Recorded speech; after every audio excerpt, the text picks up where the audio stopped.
actually telling me anything that I want to hear. I scheduled this on my phone. It has a nicer camera, but it doesn't have this big, nice microphone attached to it. So I don't really know if it's going to sound as nice as I'd like it to. Also, I don't have a text or a print copy of this. But I hope you're doing well.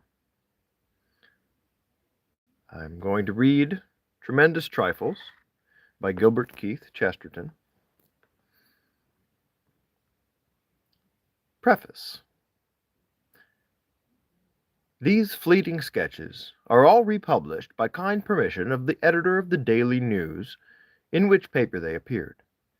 They amount to no more than a sort of sporadic diary, a diary recording one day in 20 which happened to stick in the fancy, the only kind of diary the author has ever been able to keep. Even that diary he could only keep by keeping it in public for bread and cheese. But, trivial as are the topics, they're not utterly without a connecting thread of motive. As the reader's eye strays, with hardy relief, from these pages, it probably lights on something. A bedpost, or a lamp-post, a window blind, or a wall.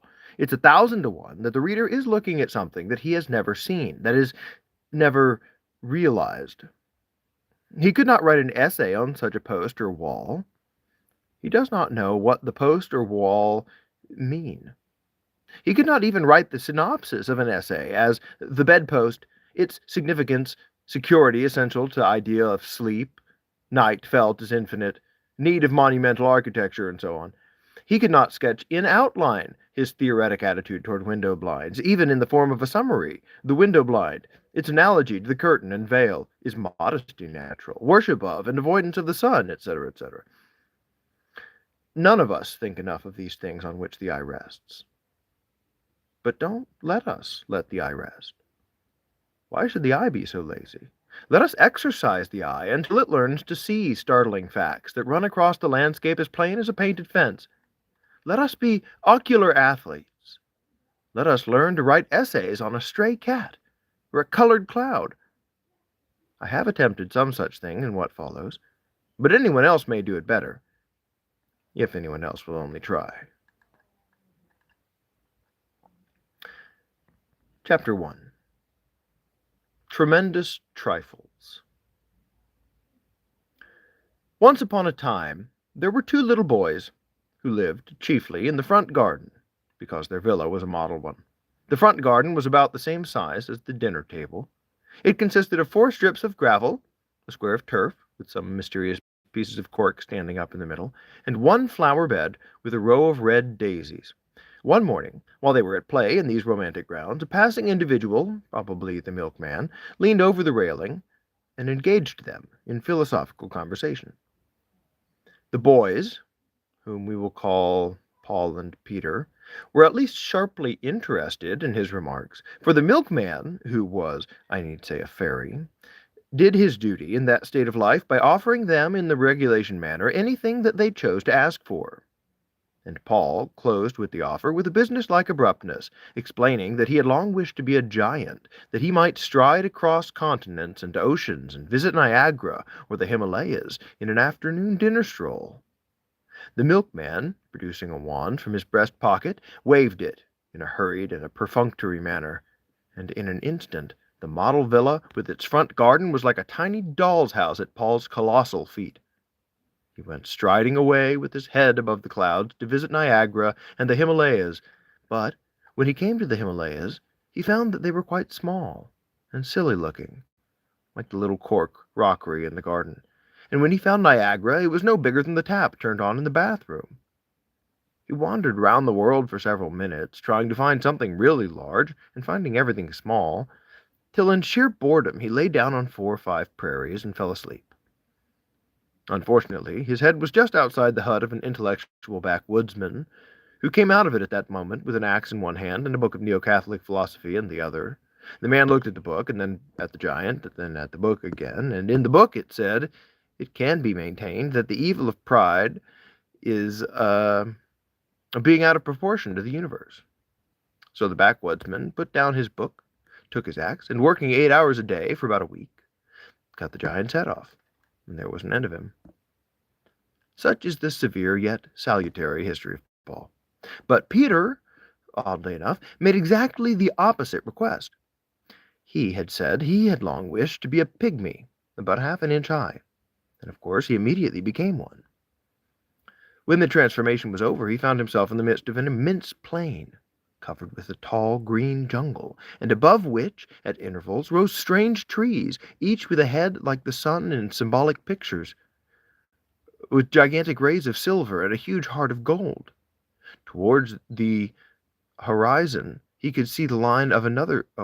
I've missed something. Toward the middle of this prairie stood up a mountain of such romantic and impossible shape, yet of such stony height and dominance, that it looked like some incident of the end of the world. And far away, on the faint horizon, he could see the line of another forest, taller and yet more mystical, of a terrible crimson color, like a forest on fire forever. He set out on his adventures across that colored plain. He has not come to the end of it yet.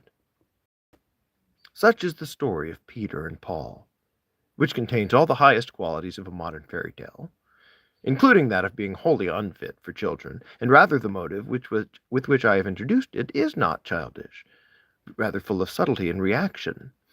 It is, in fact, the almost desperate motive of excusing or palliating the pages that follow. Peter and Paul are the two primary influences upon European literature today, and I may be permitted to put my own preference in its most favorable shape, even if I can only do it by what little girls call telling a story. I need scarcely say that I am the pygmy. The only excuse for the scraps that follow is that they show us what can be achieved with a commonplace existence, and the sacred spectacles of exaggeration.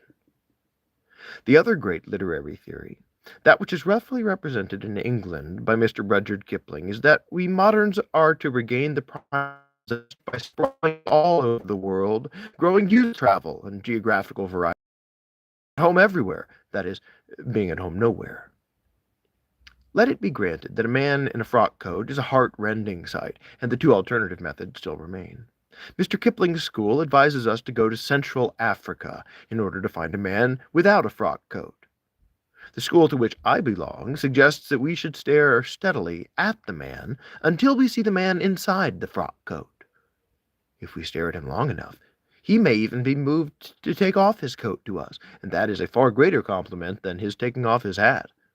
In other words, we may, by fixing our attention almost fiercely on the facts actually before us, force them to turn into their adventures, force them to give up their meaning and fulfill their mysterious purpose.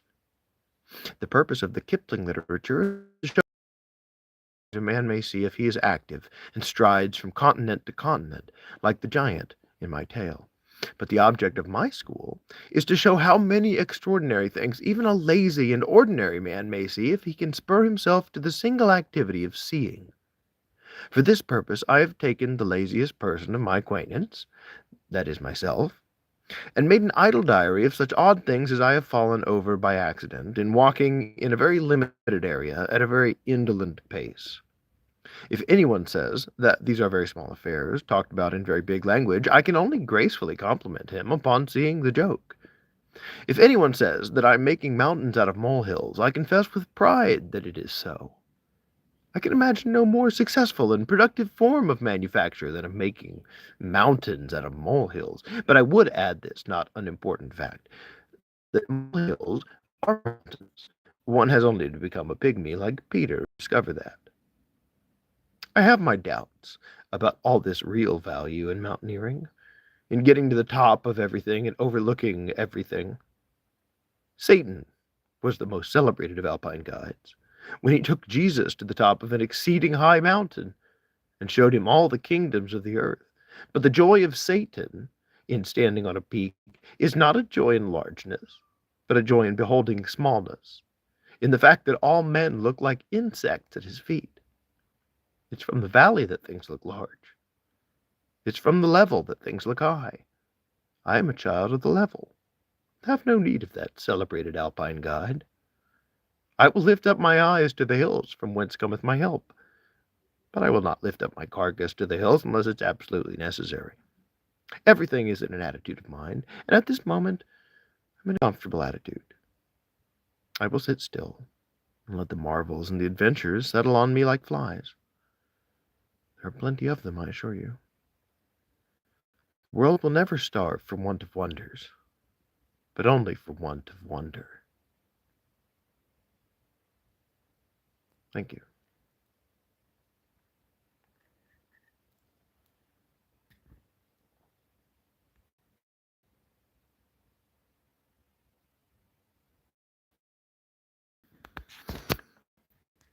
This has been Tremendous Trifles.